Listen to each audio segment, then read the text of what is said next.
just when you thought it was safe to go back in the... I think there's a shark here or something. Hey. Hey everyone, it's me, Aaron. I'm Michelle. And we are still doing Sequels Week here for THORGIWEEN, our 31 days of horror movie reviews. And yeah, I don't know why I decided to do Jaws 2. We were deciding between that and The Exorcist 2. And yeah, I was like, Exorcist 2, you know what? I've heard all the reviews about, because it's one of those films that people always like to point at as, what the fuck were they thinking with this thing? Like, because it does get kind of weird. Mm-hmm. But I've just heard that the Jaws sequels are terrible in general, but I never heard why they were terrible. Now you know. Or what made each of them specifically terrible in their own unique way. I was like, yeah, okay, let's finally actually check this out. And,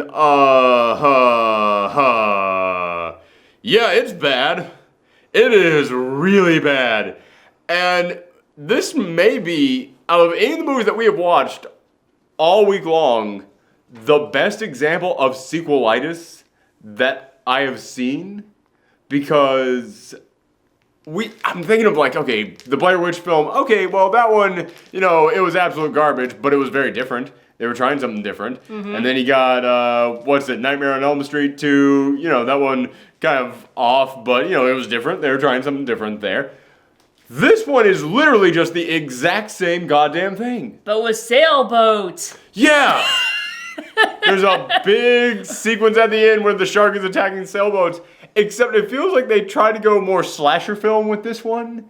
More of like they wanted the shark to have like a character to it. Because early in this film, the shark attacks a boat. And when it attacks a boat at the beginning of this film, the first thing I thought is that, okay, in the original, we almost never saw the shark. And that's one of the things that made it so effective. And it's always ironic, and I've always thought back to that about how not ironic, but coincidental. I always thought back to that because... yeah, that shark, it's famous for not being seen. Like, Jaws, one thing that makes it so effective is that you don't see the shark, but the reason why you don't see the shark is because the mechanical shark kept malfunctioning. Yeah. So they couldn't put it in the film as much as they wanted to. And I keep thinking about, man, what would that film have been like if they could actually have used the shark as much? And in this film, you just see the shark, like, immediately. Like, they're not trying to hide it. But early on in this film, it attacks a boat, and this woman tries to pour gasoline all over it while screaming and lights it on fire.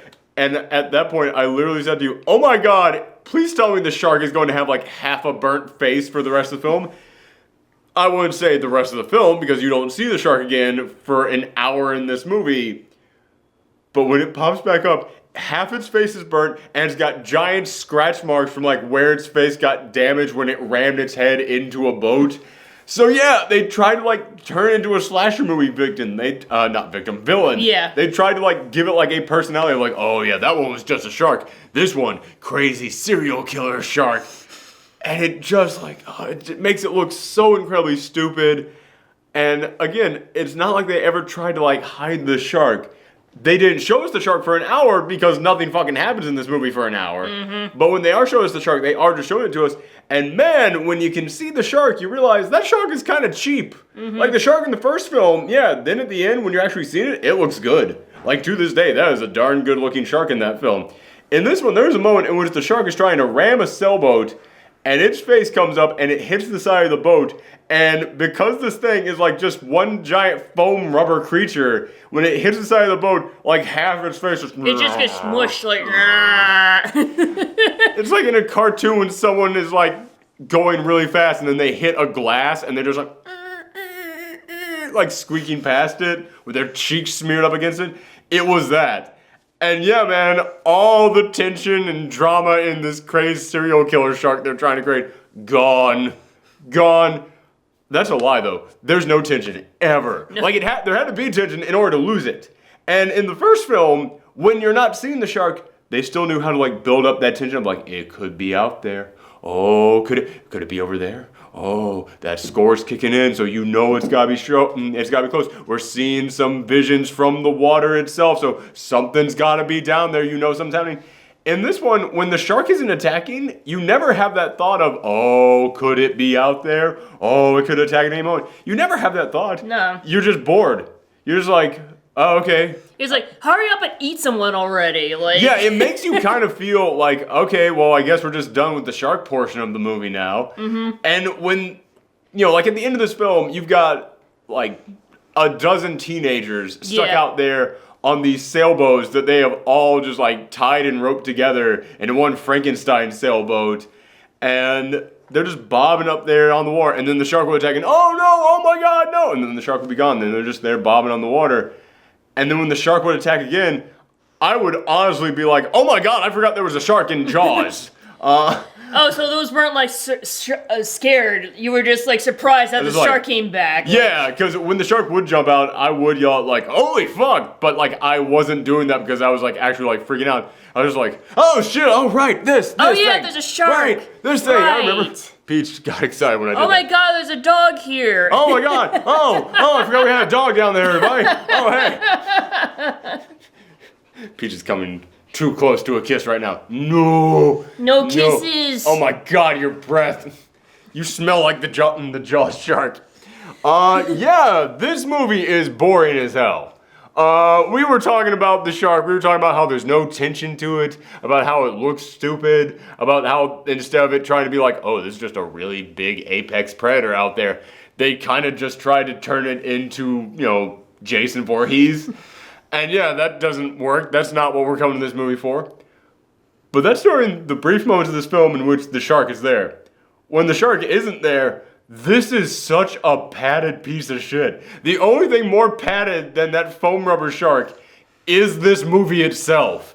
Because, dear God, there's so many long stretches of nothing in this movie. At all. Like, you could easily, this movie, normally when you see a movie that is this padded, it's an hour and a half long. And they pad it this much because they had nothing, so they had to get up to a full feature-length runtime, so they just padded it up. This movie is 2 hours long. It did not need that. You could easily have cut half an hour out of this thing. Easily. And like the thing is, like, they introduce all these characters, but it's like, you don't really care for them. And at the end of this movie, there was a character who was on the sailboats and he was screaming at Sean, who is the youngest son of the sheriff. And then there comes a moment in which the sheriff finds these other kids out there, and one of them is his oldest son. And when he finds his oldest son, I went, I thought that was the kid on the other sailboat that was screaming at the younger. I thought he was over there. Yeah, man, you don't know any of these people. Like, and it's funny because they spend so much time on these characters that you think we would like start to like learn about them, but you don't. All I could go was like, okay, there's the guy with the hat. There's the kind of chubby guy. The chubby guy mentioned something about being hungry. Well, that's par for the course. There's the nerdy guy. There was a nerdy guy? I don't remember that. There was a guy with glasses, but I don't even really remember him until the end of the film when he like puts on glasses. And I was like, were you wearing those this entire movie? I totally forgot about that guy. There was supposed to be like a hot chick that they introduced, but I don't know. She kind of looked... There was like 3 chicks they introduced in this film, and like, you all are interchangeable they here. all look the same to me. They are all exactly the same goddamn person. The only one, the girls who they introduced in here who I actually remembered was the girl who has one of the best freakouts of any movie we've seen this entire year. There was a girl who, she is the reigning champ of Scream Queens at the moment, because she was screaming like her career depended on. Just, just the entire last 10 minutes of this movie is her screaming and shaking nonstop. I was more freaked out by her than the shark in this. She was giving it her all. Like, I'm making a joke here, but real talk, you were told to go out there and scream, and you did it. You gave it your all. So kudos to you on that. But man, yeah, like, all these teenage... Like, speaking of other things being more scary than the shark, like that when the guy in the tower and the sheriff... when the sheriff... Oh, man, there is a moment in here. Like I said, this is just the exact same thing as the first goddamn movie. Yeah. Like, it is 100% the exact same thing as the first goddamn movie. There is a moment when the sheriff goes to the mayor, who's still the mayor from the first movie. Go out there and vote in November, you idiots. Vote in your local elections. If someone is that much of a fuck up, go and vote. But yeah, that just drives me nuts. That's like, the mayor's the exact same goddamn guy. And it's been years since that one. They've had an election. So yeah, it's the exact same dude. And then the sheriff, who's the exact same guy from the last film, goes in there and he goes, I think we got another shark problem. I was like, that literally sums up this entire film. It's like, we're doing this again. Same thing all over again, except you know that incredibly memorable boat trip in the last film at the end of it, and that whole encounter that me and that very small group of memorable, likable characters had, their encounter with that shark? We're not doing that. Instead, we're gonna cram 12 teenagers into some sailboats. You're not gonna know any of them. And then I come up there and I fight Voorhees shark. Yeah, man. Jocelyn Voorhees. Jocelyn Voorhees. That's actually, I can't even be mad at you at that one. That one's actually pretty good. No, I'm impressed, actually. But yeah, this movie, it takes like the high point of the entire last film and then just tries to do everything except that high point in this film and stretch it the fuck out. But he goes and he talks to the mayor, and the mayor's like, all right, well, we can't be, not until you're sure, Basically the exact same thing from the first one. So the sheriff goes up there to the top of this shark lookout tower, and there's a moment in which the mayor and someone else, I don't know who the fuck they are, they introduce a league of evil mayors in this one.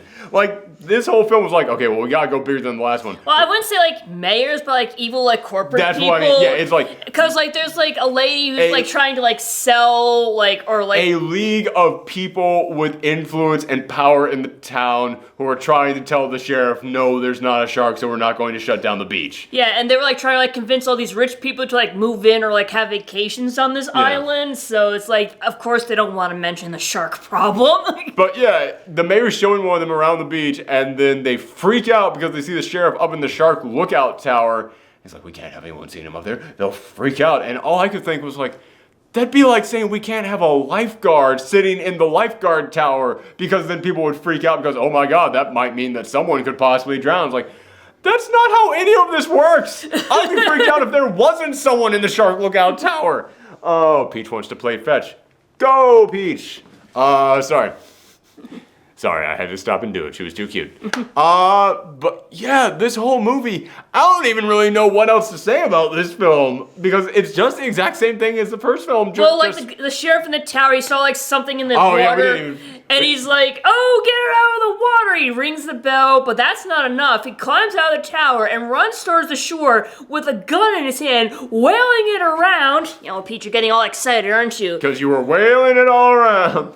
Yeah, like that. Peach was going down to the beach trying to shoot her gun at people. Yeah, it's not like he had it in the air, like he was running like, oh no, the water. He was going, oh, the water, oh, like pointing his gun at people and wildly swinging it. And he actually starts shooting at the water while there were still people in it. Yes, and not just with regular bullets. He carved out bullets and put cyanide inside and then melted wax on top of it. I don't even know if that would work. It turns out the shadow was just like a school of fish. But yeah, like everyone at the beach is now terrified, and honestly, I don't blame them. Honestly, a guy running around with a gun is way more terrifying than a shark. I was about to say, sharks eat like 1-2 people a year. This guy, ooh, yeah, I would be way more freaked out. I was like, oh my God, I can't believe there's crazy maniacs running around this town like that. Actually, that was the sheriff. What? Yeah. Yeah, so it's obvious, like, he eventually gets fired from his job, but, like... He gets fired from his job, like, not only after that stunt, but also after he goes and gets a photo that these deep-sea divers took of the shark at the beginning of this movie, shows it to the League of Evil Corporate Dudes. And they all just look at it and go, that could be anything. Seaweed. And then, yeah, I look at the photo and it's like, I couldn't tell it's a fucking shark, I think man. It was supposed to be, like, an eye of the shark. You can kind of make out, like, the big, like, if this was the photo here, it'd be like, whoop. Yeah, it's like that. It's like that classic Bigfoot footage where it's like you can't really tell if that's like just a guy walking. You can at least tell that something's moving in that. Yeah. Yeah, this is worse than that. We're gonna get to Bigfoot next week. Oh, you're in for a treat on that one. Yeah, so he gets fired from that, and then he's just moping around the house. And man, I gotta be honest with you, this is one of the most accurate depictions of what it's like to be fired. Because yeah, we just kind of sit with this dude for long stretches of time as he just walks around his house looking for stuff to do. Because they had to pad this thing up to 2 hours for some reason. Yeah, let's talk about the actual padding. We said it's padded, but let's talk about like some examples of what's going on here. Like, first off, when they're at the beach, on that day when he's up there in the shark tower, it starts off with just a montage of just shooting random people around the beach. And that goes on and on. And they would sometimes like cut back to the same person. It went on for so long, they literally would repeat the people they had already shot there. And I was like, no, we know what a beach is. We know, like, we saw the first movie. We know what happens at a beach, even if you've never even been to one. You can imagine what goes on at a beach. So yeah, that just went on and on and on. And then there's the moment where he's trying to get the photos from the undersea diver, and he goes in there, and the guy's like, all right, well, here's the first photo. Okay, I see it. You said there was another photo? That's right, I'm developing it right now. And I understand what they wanted to do. They wanted to have the photo develop in front of him so that you could slowly see the image being made out, and you could get his reaction to, oh, he's seen it being developed. But what you do when you want to do that is you go, you said there was another photo here? Yeah, that's right, I'm developing it right here. 2 steps over, look in the thing, and it's now slowly starting to come into vision. No, what is this? I'm developing it right now. Takes the paper out, puts it in the pan, sloshes water around, grabs tongs, flips it around, sloshes it around, grabs it with the tongs, flips it around. Hold on it there in the water. Hold. Now something starts developing. Like, that is literally like the speed that scene went at. I was like, oh my god. Oh. Another one, like, it's just the tiniest stuff. And it feels like they had to have just constantly had someone, like, telling them, we need this to get up to 2 hours. Like, I don't know why you want it to be 2 hours long, but it feels like every chance that they had to pad this out, they did. Because, yeah, after the sheriff got fired, they see an ambulance going down to the beach, and the wife is like, no, honey, it's not your time. It's like, I know, but I just want to check and see what it is. So he starts following them, follows them. A truck pulls in between them and the ambulance. He stops on the brakes. He's there. Come on. Like, he literally is like, the actor is literally telling the scene, move on already with this. Yeah, like, why couldn't he just see the ambulance and then go, okay, well, I just want to see what it is. And then we see, like, his car turn, cut to the beach. Now, we had to see him following the car, had to see him follow it, then stop, get interrupted by a truck coming in between the two of them, wait for the truck to pass, continue traveling to the beach. Yeah, man, they didn't just pad that scene out once, they padded it out twice. Mm-hmm. And it's just nothing but him going, I'm gonna go to the beach and check something out. That's not a big enough thing to... yeah, man, there's so much in this film, Pat. Especially, like, towards the end when they're all on the sailboats. Because when they're all on the sailboats and they're just waiting there, like I said, one of the reasons why I just kept getting shocked when the shark appeared is because I would forget there was a shark in this movie. Because, yeah, it's just them for large stretches, just there, on the water. Just, okay. All right. Anybody want to play charades? Okay, that's an actual line in the movie because they were all bored with this. It would have been funny if they actually did start playing charades and, like, they moved around and one of them fell in the water. Yeah. At least then there'd be something. Yes. Oh my god. Yeah, so this movie is just so padded and unnecessarily long. And they didn't have any ideas of what to do with this. No, it literally opens with them, like, having, like, a celebration at a hotel or something like that. Like... I threw Peach's ball in the wrong direction. I'm sorry, Peach. But yeah. And, like, I kind of, like, thought, there's a pool there. Is the shark gonna somehow manage to, like, get into the pool and eat all these people? I think that shit actually did happen in, like, the third film or I something. think so, something like that. Or, yeah, like, there's, like, one where it actually goes into, like, the toilet or something. Or, like, I don't know, but it's, like, maybe, like, broke into, like, a SeaWorld kind of aquarium. Something like that. Yeah, I don't know. I've heard stories about how stupid the others are. But I always thought that they were, like, kind of made up, but... Fuck, man, at least again, those are ideas. This one, it really has no ideas to it. And, like, no one even acts like intelligent people like they did in the last one. Like I said, one of the things that made the last one so great is that, aside from the mayor kind of being cartoonishly evil, everybody else was fairly regular people. In here, you've got the sheriff so paranoid about sharks, he's literally pointing guns at children full of cyanide bullets they spent all night making with like one swinging light bulb over him in his basement. But then there's another scene in here that it drives me nuts. Literally the scene after he goes to the mayor and tells him, yeah, you have to shut down the beach. Again. Like we did the last time we did this. He then goes to his oldest son and he tells him, no, you can't go to that place. You're grounded. All summer long, you're only going to be here or the beach. It's like, literally the one place you're allowing your grounded son to go is the place that you want to get shut down so people aren't eaten by sharks. Yeah, it's just nuts to me, this entire goddamn film. Ooh, sorry. But not nuts in like any good way. Not nuts like entertaining. Just nuts as in like, what the fuck is wrong with you people making this movie? Want to go into our rating? Yeah. I'm going to give us a 3 because the fact that the shark doesn't look that good, the fact that the characters just are poor interpretations of their previous selves, the fact that they had no original ideas for this one, that gets it a 4 automatically. But how padded this thing is, with just nothing in here, like that takes a whole other point off. Yeah. Yeah, what about you? I say maybe around a 4 also. Like... 4? Okay. Spoiler corner, like the spoiler for the film. At the end of this film, like I gotta give them some points for just being apeshit nuts at the end of this thing. Because they're all going out to this abandoned island out there, and the abandoned island does have an undersea, like, electrical wire going out there. And that's where the Frankenstein sailboat is trying to reach. The sheriff trying to get to these kids, he drives all the way out there. The shark is attacking them, and he finds the undersea electrical wire, and he, like, splashes the water, gets the shark to come to him. He's like, yeah, come on, take a bite of this. And then the shark comes up, and he just throws the electrical wire into his mouth. Shark bites it.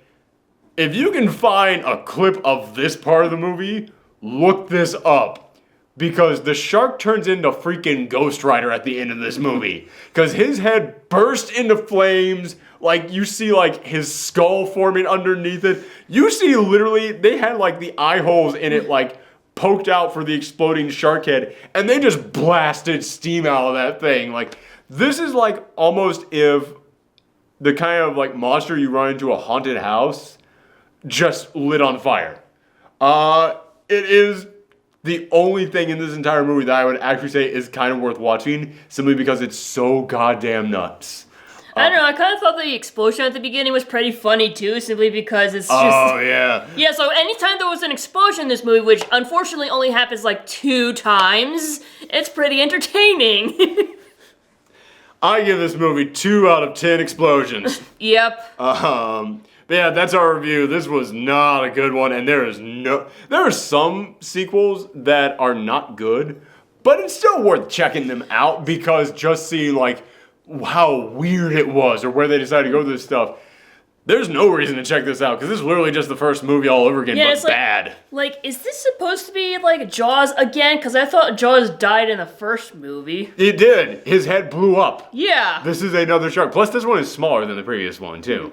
So yeah, it's a different shark. But it still has that angry Jaws thing going on. Like, angry, hungry, I will eat you because fuck you, Jaws attitude. Well, there's not a lot you can do with a shark. I'll give him that. I don't know. They turned this guy into a slasher. Yeah. That's true, but I mean, like, it's not like they could have it, like, stalking people to their house. Like, you can't have it hiding in someone's closet. Yeah, it's not good at all. But yeah, thank you guys for tuning in. We've only got one more movie for sequel week, and then we are done. And then we're moving on to the next theme, which I will reveal at the end of tomorrow's episode. Thank you guys for tuning in, and happy Halloween. Bye.